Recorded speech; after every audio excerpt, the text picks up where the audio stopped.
കഴിഞ്ഞ നാളുകളിൽ ദൈവം നിന്നെ വിടുവിച്ചിട്ടുണ്ട്. ഇന്നും നിന്നെ വിടുവിക്കാൻ അവൻ ശക്തനാ.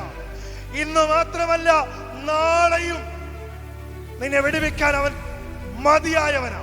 ഏതെങ്കിലും ഒരു മനുഷ്യന് പറ്റുമോ നാളെ ഞാൻ ഈ കാര്യം ചെയ്തിരിക്കുമെന്ന് 100% ഉറപ്പോട് പറയാൻ? ഒരു മനുഷ്യനും പറ്റത്തില്ല.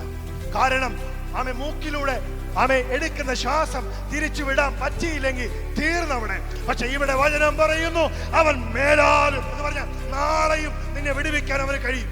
ഹല്ലേലൂയ. ഇന്നലെ അവൻ വിടുതലുകൾ അയച്ചു. സ്തോത്രം. ഇന്നലകളിൽ നീ വിടുതലുകൾ കണ്ടു. ഇന്നും അവൻ വിടുവിക്കുന്നവൻ എന്ന് പറഞ്ഞാൽ ഇന്നും അവൻ ജീവിക്കുന്നു. ഇന്നും നിന്നോട് കൂടെ. നീ ബലഹീനനാ, നീ ബലഹീനയാ, പക്ഷേ നിന്നെ ശക്തീകരിക്കുന്നവൻ നിന്നോട് കൂടെയുണ്ട്.